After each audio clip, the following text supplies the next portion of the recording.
Hello and welcome. We're back again. This is starting to become part of my routine, and I really like it.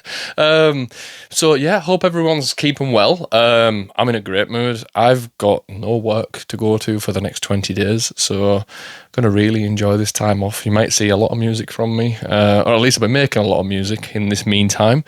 Hope everyone's been keeping well. We're just going to get straight into business. Off the feedback from last week's episode and the week before, etc., you see I waffle a little bit, so we'll just get straight into it today. I hope everyone's keeping well.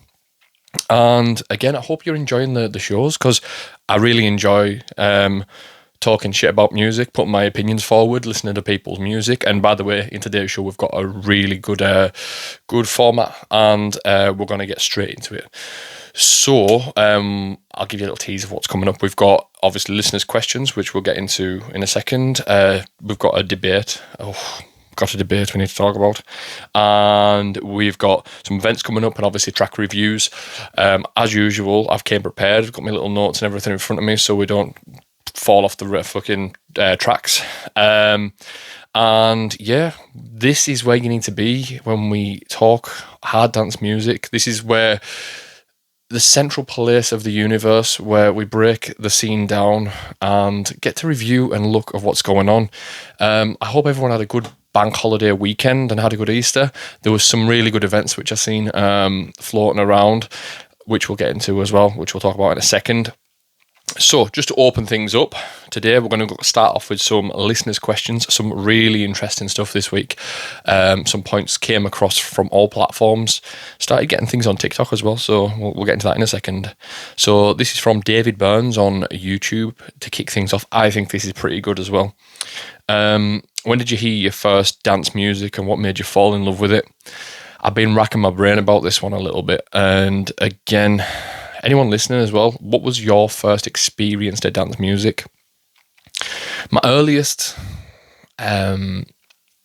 memories of dance music is, again, David, if you're watching as well, stick it in the chat. I want to know what yours is, not just mine.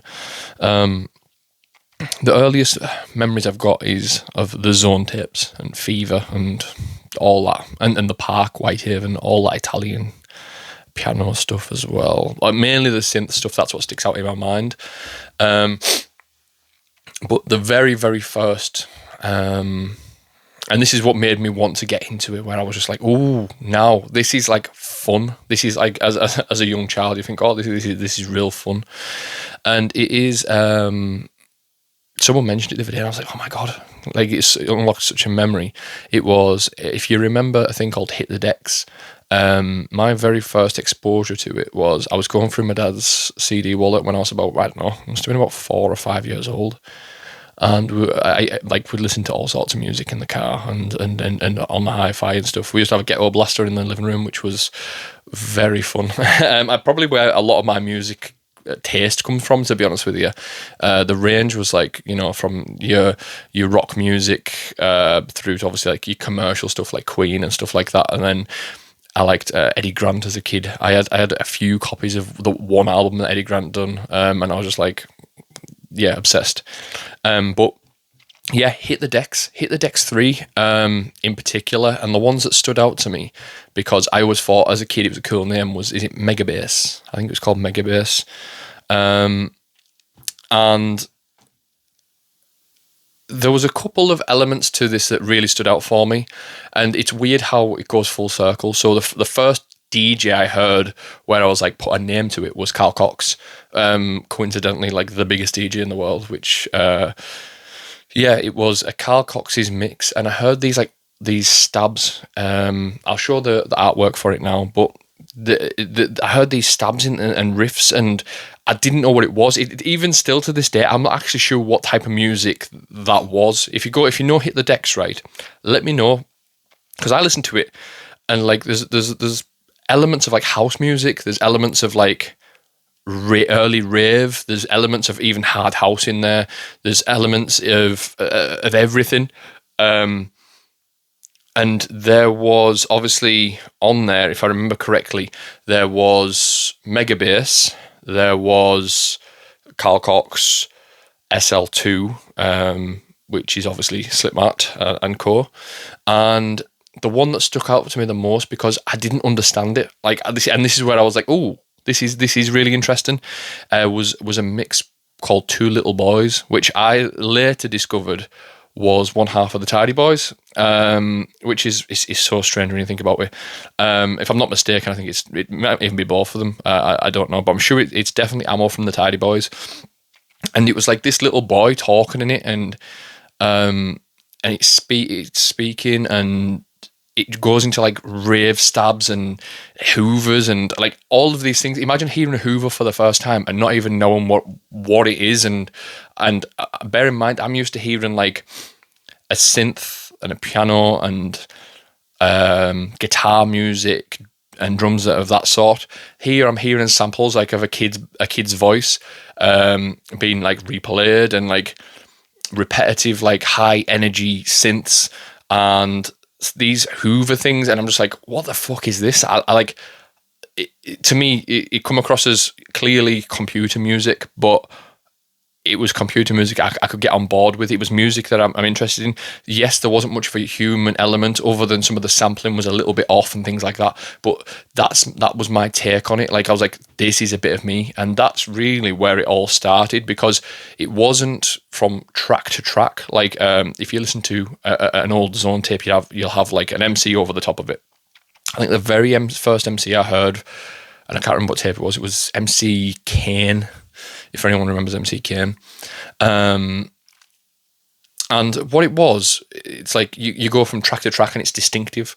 I started listening to this mega bass on Hit the Decks 3, and obviously Two Little Boys and the Carl Cox and etc. There was more people in there, but they're the ones that stand out for me. And I was like, it's like it was all one track, and it was weird, but it probably hit the spot, and that's where I think my love for like the sort of harder stuff came from. That little insight. So yeah, thank you. I got speaking more about that than I wanted to there, but thank you to David Burns for that one, or Dave or David for that one. So let me know, when did you first hear dance music, and obviously what made you fall in love with it. That was a really good one. I can't remember what the first tune was called. I can't even remember any of the tunes that were on like the name of those tunes that was on the Hit the Decks thing. It felt like more like a mega mix than anything else, but it was really good. Next one, I'm gonna have to get 2 seconds. Right, so I've got this here. This was a TikTok comment from an account called GT Tribe, and it wasn't even in relation to anything that I'd put up or questions that I put up. This came in the form of a record I was playing, and somebody commented on it saying, you know, nowadays there's no need for 20 DJs on a lineup, that it's not appealing. And there's a few points to this, and I'm gonna put it into sections, so we'll answer as according. So it was no need for 20 DJs on a lineup if you're only open for 6 hours. Every DJ should be playing at least an hour each, and you need to fuck off with these back-to-back sets. And whilst we're at it, to filter out those 20 DJs, bring back vinyl only. Right, 2 things to break down here.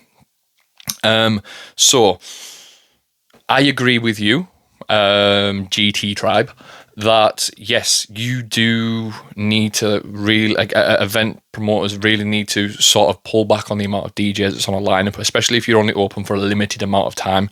It's an absolute joke seeing 20 people on a lineup and you're open for 6 hours doing back-to-back sets for 45 minutes. What's that, 22 and a half minutes each?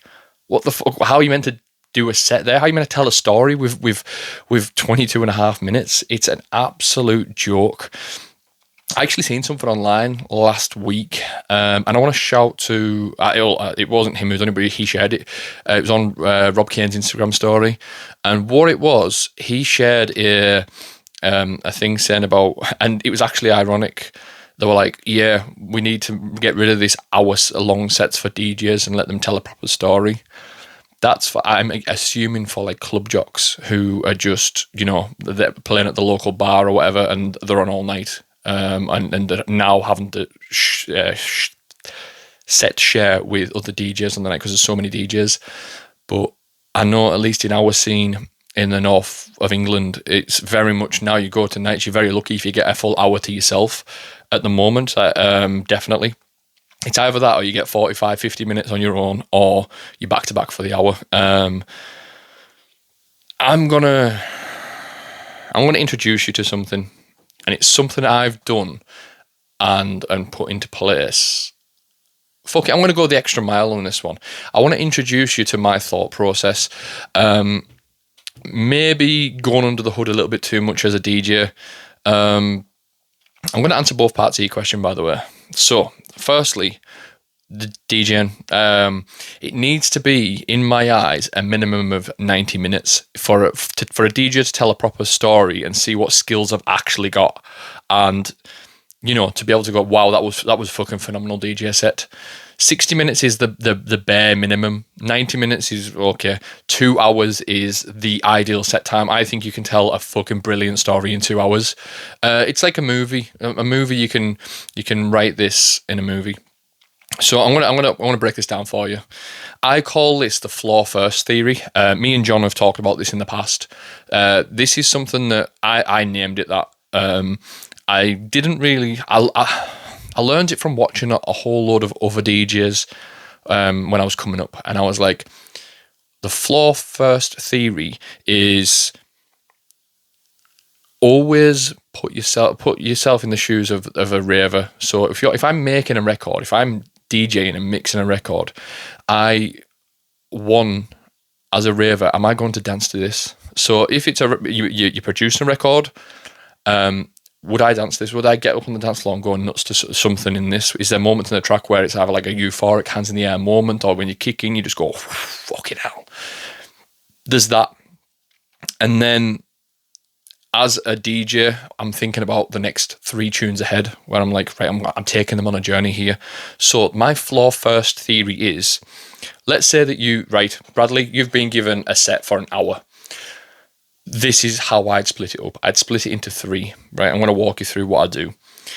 You need to have identity for yourself as a DJ. So who are you and what you are about? Anyone who listens to my sets will have a clear indication of who I am as a DJ. That's cool. I can't just come on, like, I'm gonna pull some random names out of a hat right now. Who was I last DJing with?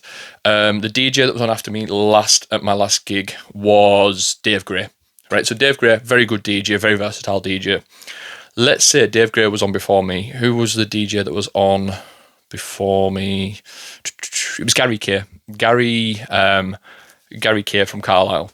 Very versatile DJ. It's probably a bad example I've given you here, but I'm going to walk you through what my theory is. My floor first theory is, if you have an hour, you take those decks off. In this case would be Gary, right? Well, I can't just come in and start bashing out loads of Brad Refresh and Manic stuff, because the transition just doesn't work. You need to have the flow of the evening. You need to take them on a journey from where they are and then where you need to be when you're handing it off. You're not here to, as a DJ, go and anthem bash. It's not about that at all. It's absolutely not.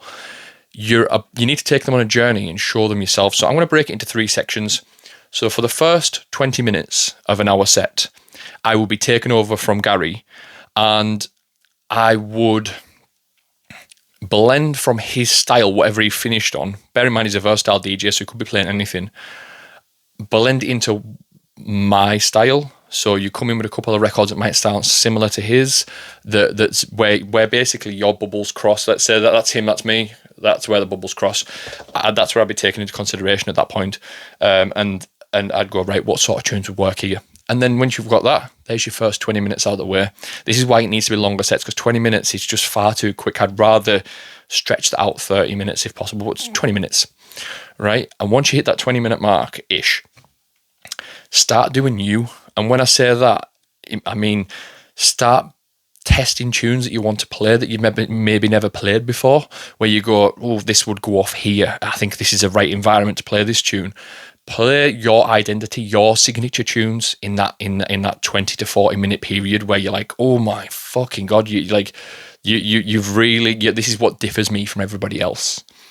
And that 20 to 40 minute period, you can really tell a good story, especially if you're a DJ who is very thorough in the tunes they select, whether you're a quick mixer to squeeze so much into an hour set, or whether you like to let the music breathe. That's part of your identity as a DJ. I like to switch it up a little bit. I like to mix quickly sometimes, and then some tunes deserve to breathe. But for me, in that 20-minute period, you're telling a story of you as a DJ, right?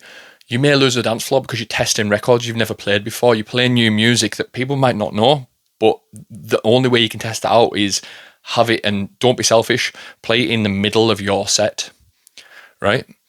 Hit that 40-minute mark, right?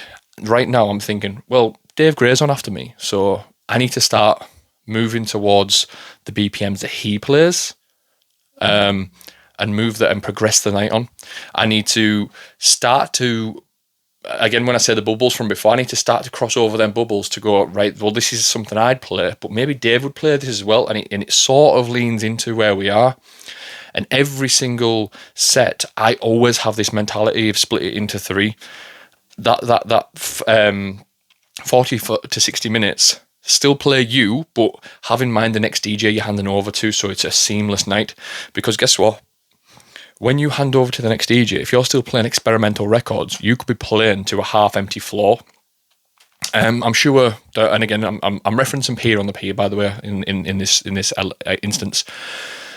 I handed over to Dave. I started playing a little more. I was playing some trancey bits and some experimental bits that I wouldn't usually play in a trance set.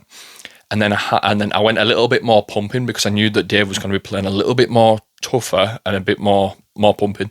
Started playing things like the Launch, the Yomanda remix. I started playing I think I played a Groove Gangsters track as well in there, and it was starting to become a little more like pumping, because I knew I was lining Dave up. I wasn't going to give him an empty dance floor. That's one, embarrassing. Two, it's just really unprofessional.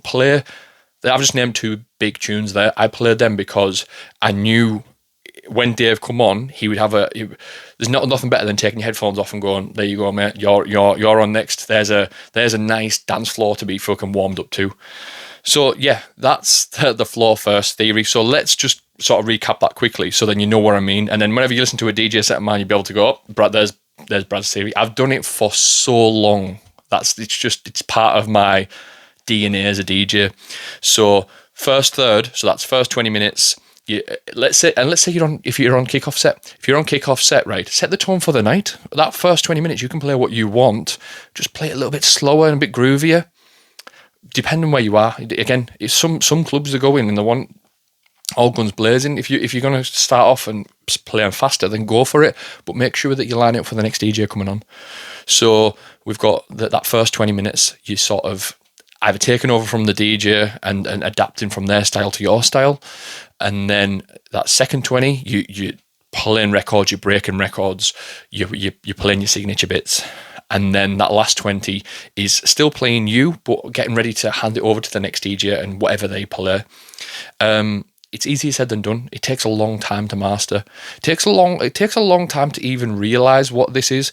But that's my theory. I'm really sorry. I'm just going back up to this GT Tribe, but again, it backs up what you're saying. We need longer sets. Ideally, I'd like to have done 30 minutes from Gary to me, as an example. 30 minutes of just playing my identity, and then 30 minutes of prepping into the more pumping stuff for Dave. And that's just the way I work. 2 hours would have been perfect, just split it up accordingly. Next up, the second part of the question is bring back the vinyl only in clubs because it separates the DJs from the real men. And I was just like, oh, here we go. And if you notice, eye rolling there. It's like, sorry, I'm going to have to disagree with you on this one. Like, yes, it's fun. I've got fucking tons of records here. I've got tons of records upstairs. I collect vinyl because I like it. There is no place for it in modern nightclubs. There is just too much going on. I would rather have a USB in my bag and be able to a selection of 1,000 records than 20 records. What happens if it doesn't work? Again, you could bring boxes and boxes, but you're not going to bring boxes and boxes to a rave venue nowadays. If it was exclusively a vinyl only night, I fully understand that, and I love that type. I wish there was more of them, but it shouldn't be standard to playing vinyl sets only in clubs. Yes, you want to separate the good DJs from the bad, but we're just in a place right now where it seems to be the norm to have 20 DJs on a 6-hour lineup, and I agree with you. It's not right, but you know, it is what it is, and I apologise, but there's nothing I can do about that.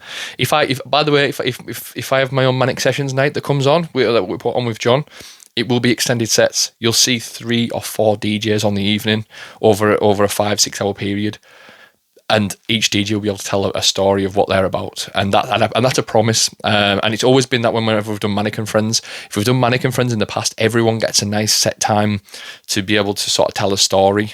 And that's just the way it is. So yeah, thanks for the question. Sorry, GT Tribe. Next question is from is being a good DJ or producer good enough anymore? And that's from Dom Murta from DVB. Again, this is a really good question. I've got my 5 pence on it. Is it a valuable insight? Who knows? But I'll give you my 5 pence, and if you agree, you agree. If you don't, you don't. Is being a good DJ or producer good enough anymore? The short answer is no, it's not. And that's just unfortunate, because guess what? I know some really, really good DJs, and they just don't put themselves out there. I know some really good producers who don't put themselves out there. If you don't put yourself out there, how's people meant to know who you are and what you're about? Like for me, I'm doing these here. I'm talking to you. I'm explaining my taste in music and things like that.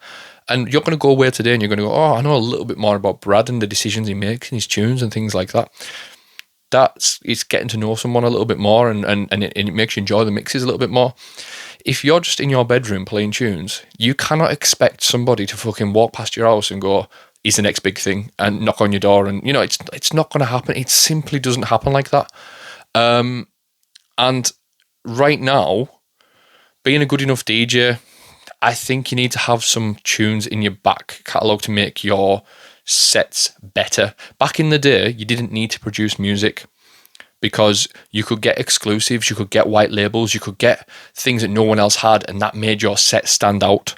Now, everyone's got availability to everything almost, and every DJ sounds the same. Yeah, we know, we've heard DJs out there that are just playing the top 10 Bounce Heaven digital, playing the top 10 Toolbox digital. It's just the same thing, and people think, oh, look at me, I'm playing new music. It's not about that. You've got to curate your own.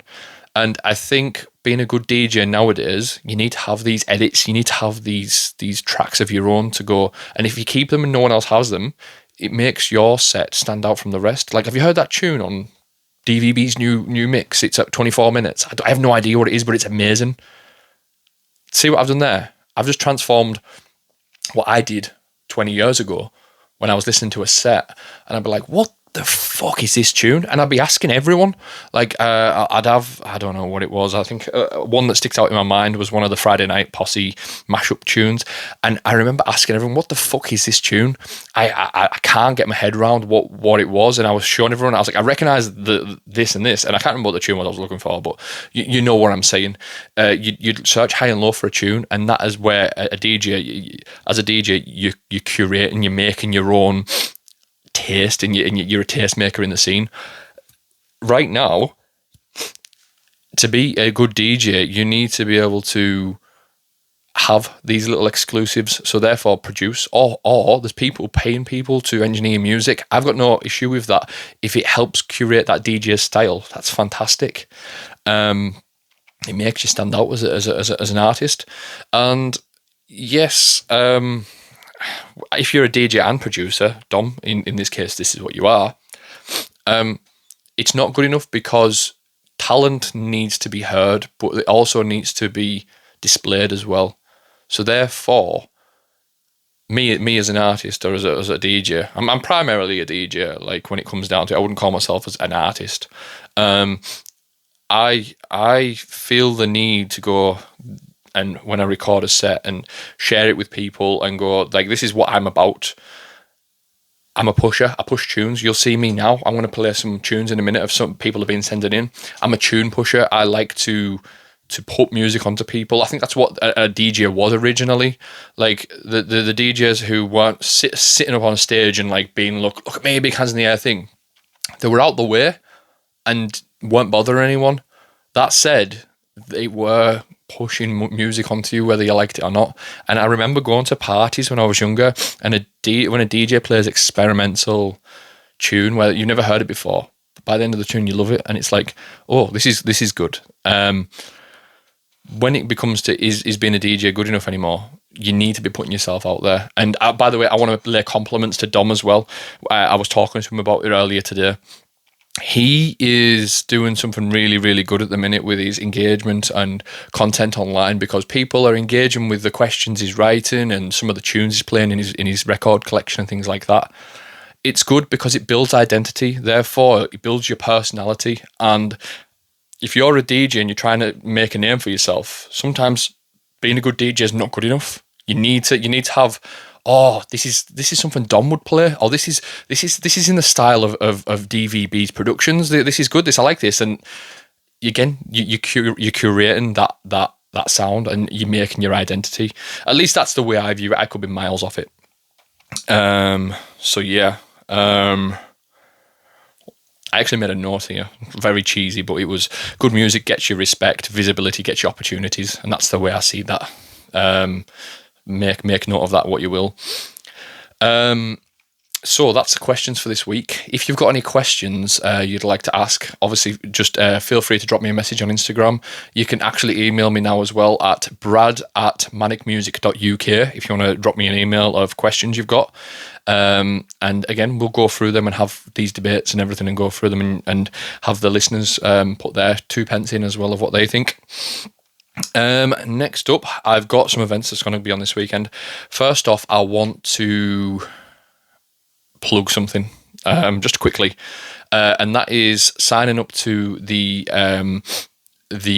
promo list. So right now, if you go to the Manic Music link tree, which is in my bio and in the Manic Music bio, you can sign up to the newsletter. And when you sign up to the newsletter, you will be getting obviously tracks from Manic before they come out. You'll be getting the track lists and playlists from the sets that we put out on the Manic Sessions radio. And a little thing that I'm currently working on, I'm actually working on it this afternoon, is a sample pack. So for producers, it's just Manic Essentials. It's not a big, massive sample pack. It's just little bits that we use that's useful. So there's like obviously a little pack of kick drums in there, a little pack of claps and snares and sounds and things like that. If you sign up to the newsletter, that'll be in the next one that goes out. When we post that email out after you've signed up, you'll receive a copy of that Manic Essential sample pack as well. So there's me done with my plugin, and I promise that's all the only plugin I'll be doing on this episode. So events this weekend. So obviously it's just been bank holiday. There was a couple of nights on. I seen some videos from Pumping Land and it looked fantastic. I apologise. I didn't plug. There was an event that John was on, and I forgot to plug it. It was a boat party. I can't remember where it was. I apologise. I can't remember it. But apparently that was really good as well. So sorry about that. I will plug all events in the future. Like I say, if you've got an event and you want it plugged, just drop me a message and we'll do it. This weekend there is House of Scouse in the Bunker. I'll put the flyer on the page now. This looks quite interesting, quite a good lineup considering it's not in like a major nightclub. If you like your bouncy gear and you're local to Liverpool, get yourself to that because that looks pretty good. Next up is Underground Let's Jam, their birthday party, I believe. So I've not been to Underground a long time. I haven't been while it's been called Club Underground. I played there about, I don't know, 12, 13 years ago when it was called something else. I can't remember what it was called now. And I always thought it was a bit of a cool club. I quite like the layout proper. And it is literally an underground rave venue. I really like it. And I just want to do a little shout to it because I've seen a couple of people mention it. It's literally like, and there isn't many clubs out there like this anymore, a breeding ground for like up and coming artists, like MCs and DJs, mainly MCs. But it seems to be that bridge between the bedroom and the nightclub where people are going down, whether it's on a Friday or Saturday, and if they're an MC looking to get on and get a spot and get there 3-5 minutes, whatever, And with it, it seems to be that, there's some up-and-comers who've been coming through over the last couple of years. They've actually been going there most weekends and sort of honing the craft and learning that, yes, they can MC, but now they've got this thing where they can work with a DJ in a nightclub, they can work with a crowd in front of them and really hone the craft. There isn't many places like this at all anymore. There used to be loads of like random little gaffs where there would be like, you could turn up and you'd see like a group of people who are there who are just DJs themselves or MCs themselves, and they just turn up and it's like, right, we're just doing this because we love it and that's it. There's no like big attendance or anything like that. It's not like a major brand, but people who are there get to see the flaws of some MCs, but they get to see them grow as artists as well. And that's just, again, so shout out to that there. It's definitely the bridge between the bedroom and the club for sure. Let's see what we've got. Oh, and the last one, I think if it was more local to myself, I'd absolutely be going to this this weekend, and it's the Rave Story from it's Billy Bunter's event. It looks absolutely massive. Look at this. I'll put the flyer on the screen. Like, that's fantastic. It's just about 6 hours away from me, so I can't make the journey for that event, unfortunately, without making a sort of weekend of it. But I just don't have the time this weekend. That would be really good. This is about rave culture, and it's literally keeping the rave alive by the talk about old stories. I went to one of the old rave stories back in like 2016, 2017, and honestly, it's good when they sit and talk about like the 80s and late 80s, early 90s rave scene and how they're preserving it and documenting it. I think it's fantastic. It's great. So it's time for track reviews. So if you've got any tracks that you're doing and you're a producer and you want a little bit of feedback on them, this is the moment we do it. We do it every single Tuesday. We do 2 or 3 tracks and just have a listen, see what's what, and see what everyone's doing at the moment. We've got 3 tracks this week, all blind listens. I've just downloaded these when I was sent them over, purposely just listening to them on the show for the first time, and then we'll do some immediate feedback. So first up, we've got a track from The Rye, that's Ryan Neal, called One More Chance. I believe it's a cover of the Space Brothers tune, One More Chance. If anyone remembers that one, it's early 2000s. I'm going to put a punt out there and say 2003, I believe it was, and it was on Boss Records. I've got the record there somewhere. It's the green logo one, and it is the original mix from the Space Brothers. So the Space Brothers had various aliases. They had a big tune as Lustrial. They had a big tune as The Realm, amongst other things. They're the 2 things that stick out in my mind, at least, anyways. But I mean, Space Brothers itself, like themselves, like that was the best alias in my opinion. Very trancy. Obviously, One More Chance was one of them. They had Every Time, Shine. There was so many tunes. Brave choice to do this tune, right? And by the way, again, it's just because whenever I hear a remix or a cover of a tune, I always think back to what the original was. The original's good, by the way, but I really liked, on the flip side, there was the Res Q mix, and again, I'll be honest with you, the Res Q mix had one of the best bass lines I've ever heard in a hard dance track. I think it's a solid track. I think the way they manipulate the vocal in the remix, I think the riffs are good. So yeah, no pressure. So yeah, let's give this a listen. This is The Rye, One More Chance. La, la, la, la.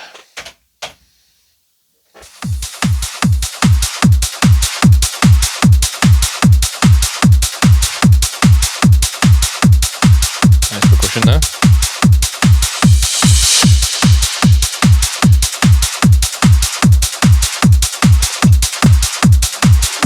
Shine your light on me.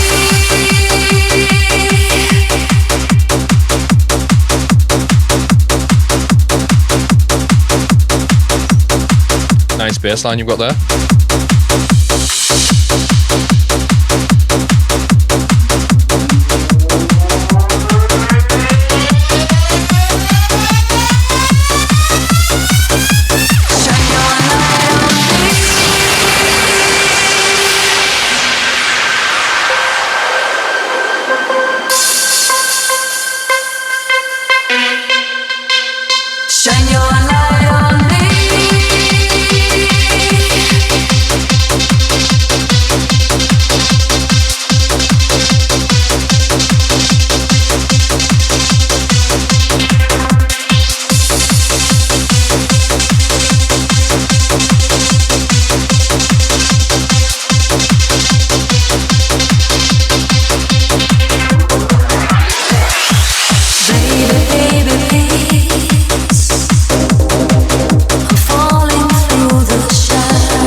Right. So a couple of things.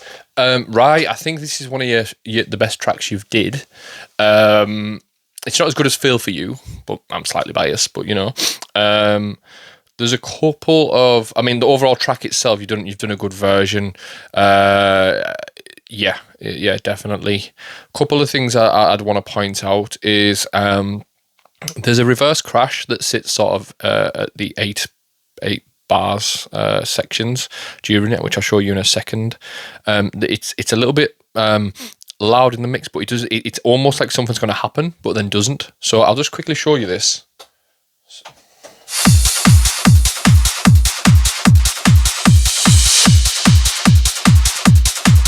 That there, there's a section where the bass is in. So have a listen to this.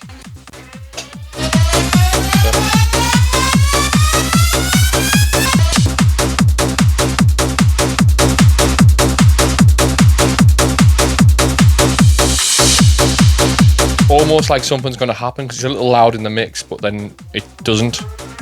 So there's just maybe turn that down a little bit.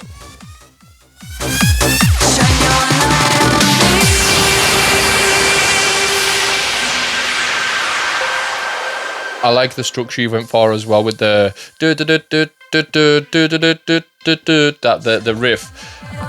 I like that you did that on the intro, had the main part of the track, and then back into that at the end. I think that's a good structure. There is a couple of elements here, especially on that first breakdown. So listen to this right there. It just the drum roll and then just straight in. I think the transition needs a little more work.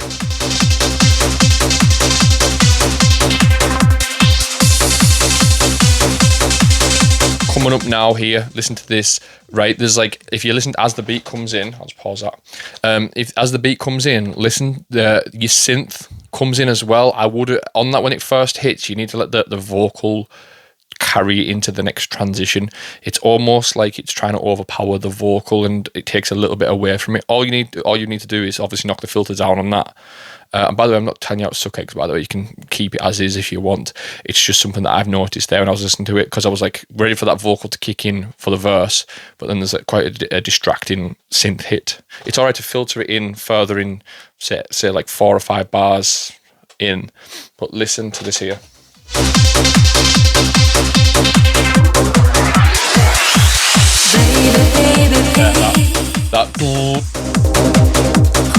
I'd have let the vocal play.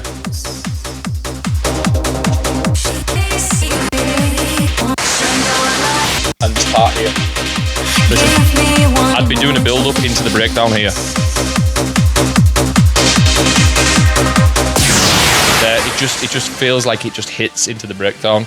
I'd have built that up and then boom, shine your light on me. That would have been a big hands in the air moment if it had been built up. It just seems to come from nowhere, and it's only because I knew the song that I knew the breakdown was coming, because when it goes from verse to chorus.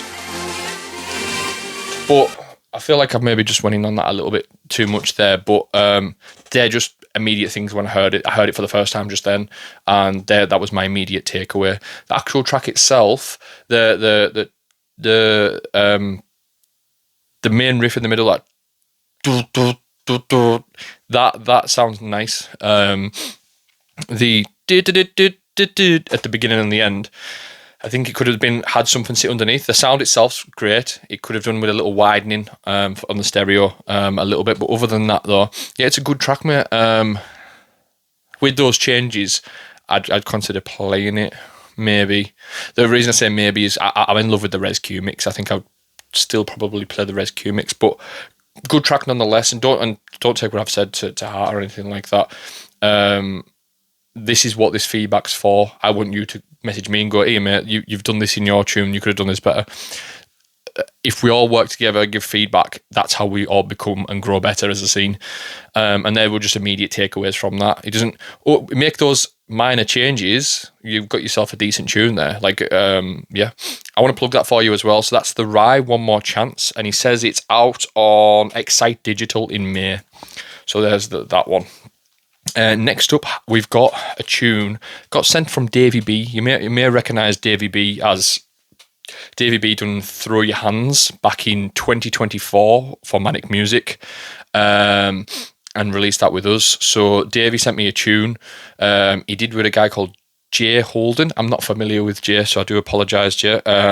This is an original piece. It's called Goosebumps. I'll just grab it now. Give me 2 seconds. So again, he says it's an original. I've not heard it yet, so I don't know if they've borrowed any parts or anything from anywhere else. And I can't think of a tune called Goosebumps that it may be a cover of, so it's definitely original.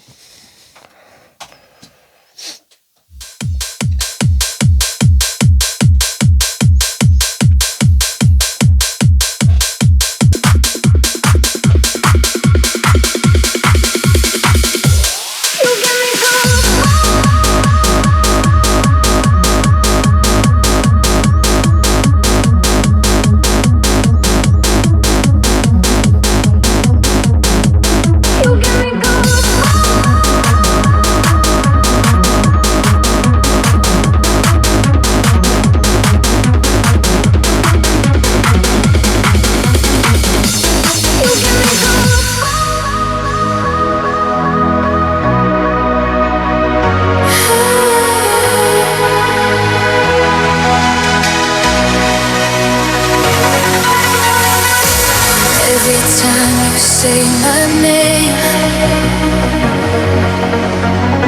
adrenaline runs through my veins. Can't sit still, can play it cool. Losing all my vital tools. You give me goosebumps,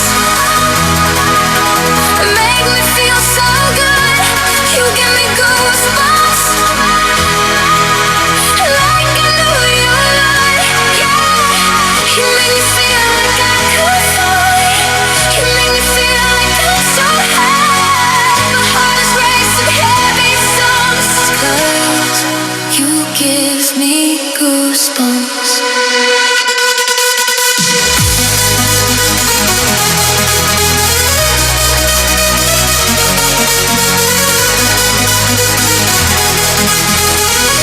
This is very different. I like this riff. It sounds like UK hardcore sounds, that modern like hard style screechy sound, but with a trancey melody. I quite like this.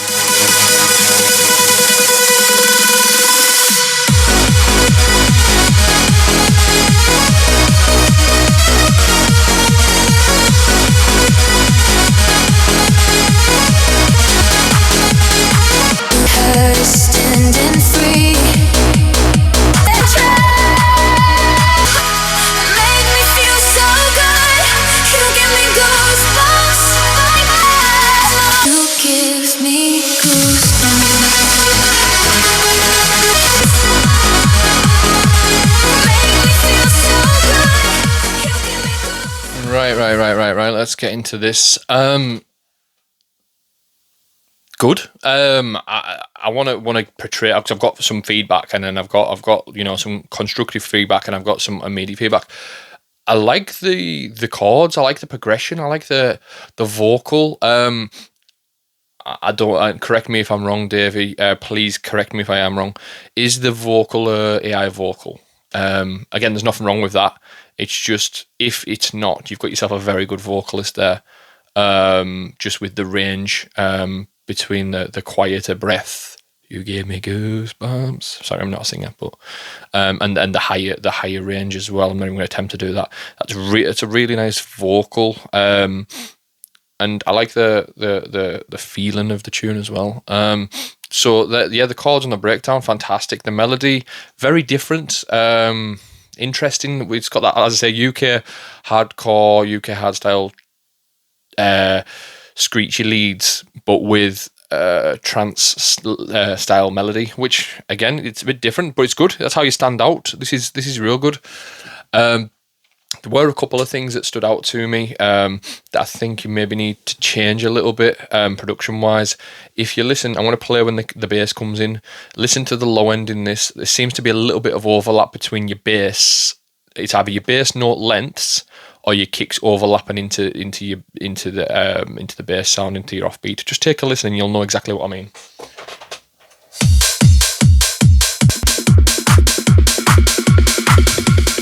Listen to it here.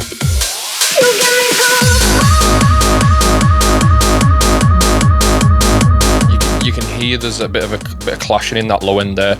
I'd address that and make the kick breathe and the bass in its own time and space. I'd like a little more percussion here as well. The clap is a bit weak on my end. It had either a bit of width or a bit of length to it. So make the kick longer to it. Because there's something as well, and I might have misheard this, but let me listen back to this a second.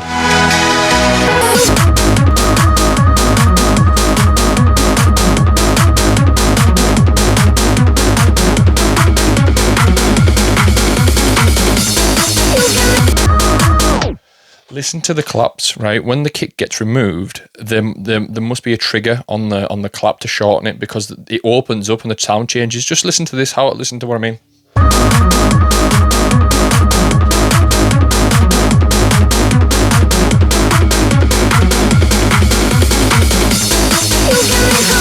then it closes again. I don't know if it's a high filter or a shorter attack on it, but yeah, there's a little problem there with that one. I just want to give you a heads up on that one. Overall, tune wise, I love that you're pushing original stuff. I like the vibe of this. Couple of changes, you could be onto a good track there as well. Couple of changes, and resend it to Manic Music. I definitely would give it a listen. It's definitely my vibe. Like I say, it needs more percussion, needs just tidied up from in certain areas as it goes from transition to transition. But like I say, good record overall. As I say, with those improvements, it's something I'd consider playing, absolutely. And the last one for today, new one from Fitzer. So Fitzer is Dean Fitzpatrick. Sorry if I got that wrong. Fitzpatrick. Dean Fitzpatrick from over in Ireland. He's been sending me music for years now, on and off. And from where he started to where he is, it's night and day difference. At first, he really, really struggled with his music. clearly passionate about it and wanted to write music, but just couldn't get the musical and production elements down correctly. He sent me over a tune. It's called Cart Bounced. I believe it to be a cover. I haven't listened to it just yet, of Versace, Carte Blanche, which obviously Versace was Ferry Corsten and Vincent de Moore. Very underrated Vincent de Moore, may I add. Ferry Corsten is the master. He's in my top 5 all time, top 3 actually, of all time when it comes to production. Vincent de Moore was one of those, and I don't know his origin story too much, but some of the records he put out and then not singing him on headline gigs, or at least I've not seen it, is criminal, because he's made some of the greatest, some of the greatest tunes ever. Brave track to be remixing, Dean, and I say that with confidence that you're gonna do me proud here, and that is the fact that Carte Blanche is in some trance circles regarded as the greatest trance tune of all time. Do I agree? I don't, unfortunately. I don't think it is, but some people do, so it's a big one. Does it live up to the original? Again, does it respect the original? We'll find out now. Give me 2 seconds. I will just get this.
Right. I want to open this up and say this. Dean, you genuinely, I mean this in wholeheartedly, comes from a good place. You've surprised me there. That was surprisingly, not that I wasn't expecting worse, and it's not that you've sent me music over the years, and some of it's hit, some of it's missed, whatever. Production wise, this could be the best track I've heard from you. It's pretty strong. There's only a couple of changes that I would maybe make in this. It's a little bit repeatable, but I mean it's a memorable melody. You caught me off guard in the bridge section with the little bass player. I really like that. That was good. It spiced it up, made it different from the original, and it made it your own sort of stamp. Melody, good. You've done some good. I'd maybe tighten up on the reverb and delay a little bit, just so you've got more control over it. It seems a little cluttered, but other than that, no, good. There's only really one change Like, it's not really a tune I'd play, to be honest with you. I respect the original and stuff, but one thing I'd do, you've got that dun dun. I like that, but if you listen to the bass pattern, on the third chording, I'm going to show you in a second. Your bass note goes a little low. It sounds like it's going to like a sort of maybe an E. It sounds lower than an E. Probably going to like a D sharp or a D. I'm going to show you it now, and you'll know exactly what I mean. If you can have the sub, compress that sub a little bit, just so it's a little bit louder, because it does lose a little bit of its energy in that. And again, with your actual donk bass that you've got there, maybe layer it with the octave above and blend the sound together so that it punches through a little bit more. Listen to it and you'll know exactly what I mean. 1 second.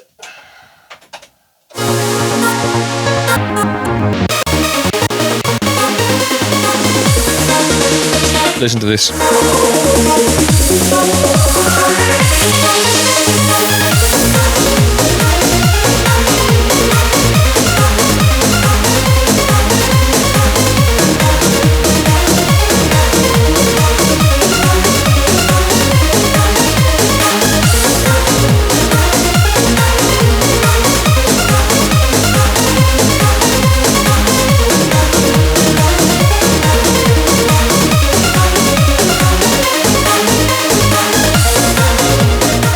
See where I'm coming from. When it hits that, like, I think it's a third chord on the progression, it just seems a little bit low and it sucks a little bit of the energy out of the tune. The rest of it is good, just need to control that bass a little bit better. That will be very noticeable in a club. I'm listening to my headphones now and it's like you could pick up on it, but in a club, if that was loud in a club, that would definitely be picked up upon that. So maybe just, bring the low end up if needed on that and compress it. And like I say, that donk that you've got there as well, maybe layer it with the octave above, volume down a little bit just so it blends into the overall track. That's nothing on you, it's just obviously reflective of on that. I've encountered this so many times. Me and John have a bit of a running joke at the minute where it's like we found a good tune to remix and we check it and it's in the key of D or D sharp. Because it just doesn't hold power very well when you play the go into it right now. Play a D minor chord on a piano. It's lovely, it's lush and got a lot of emotion to it. But play the bass note, it sounds like shite. Yeah, scared of that D note there. Where it sounds like you're either playing a D sharp or a D, and the bass note's just not. He hasn't got that punch the rest of it has. But yeah, honestly, Dean, thanks for sending that over. I'm impressed by your progression there. Things are starting to click for you, so that's good. So yeah, that's been our tracks for today. So we had the Rye with One More Chance. We had Jay Holden and Davey B with Goosebumps, and we had Fitzer with Cart Bounced, which again, Carte Blanche, really good tune, 1999 I believe it was. And if I'm not mistaken, this is just me being an absolute nerd, but I'm sure Carte Blanche doesn't. No, is it Carte Blanche over Versace? It means like a blank piece of paper. I assume there's some sort of psychological meaning to that, where they put it out as Versace, and it's a blank page for both Vincent D'Amour, who was massive at the time, and Ferry Corsten, who was the biggest trance DJ on the planet at the time. Under that, and it's like a blank page, and take it as it will with the track, and obviously became one of the biggest trance tracks that there's been ever, and there's no arguing with that. Is it the best one? Like I said, no, but anyways, that's all for this week. What I'm going to just quickly do is just a quick one to close up. Obviously, with what we've talked about, it's been really good. If you've enjoyed the tracks and everything, reach out to the producers and let them know that you've enjoyed the tracks. If you want your music reviewed, like I've just done with these guys here, and I hope sometimes my constructive criticism doesn't off-put you from sending your music in, because at the end of the day, I want the Ryan Neils of the world to do really, really well, and I want him to fucking shoot to the moon with regards to his production. So helping him out in this where I can, as a listener, I will do. Same goes for Davey and Jay and Fitzer. I want these guys to all level up together. We all level up together. If they're making banging tunes, I can play them in my sets. Therefore, makes my sets that much better. Therefore, makes the whole scene better. Makes the nightclub experience better. And then you never know, that cart bounced with that the bass change and everything like that could get played in a club somewhere in the north of England, and that could be that you could make someone's night with that tune, as an example. That, and again, if it's not quite up to scratch, it might put that hearing that bass sound there. I know it's just something little, but it would put me off playing that tune in a club. If you make these changes and we do it together, right, someone's more likely to play in a club. Someone on that dance floor will hear that for the first time and go, "What the fuck is this?" And you've made the night. You've made it amazing. So yeah, like I said, we all get through this together. If you have enjoyed this, obviously, let me know on your social medias. Just drop me a message or even share it. Sharing this video would be fantastic if you want. Obviously, if you've got questions, drop me an email or drop me a message. Track submissions, drop me an email, drop me a message. And, we'll listen to them. We'll talk shit. We'll review whatever. And again, I'm just going to sign off with this. If you've enjoyed it, go and check out my mixes, my music. Because guess what? You might discover some tunes that I've did that you didn't know I did, and then you can go, "Oh, bloody hell, fucking that's a good tune, huh?" Oh, Brad, you're sitting here reviewing everyone else's tunes and your tunes are shite. Do that. Make my day. Anyways, I've been Brad Refresh, and I'll see you again next week. See you later.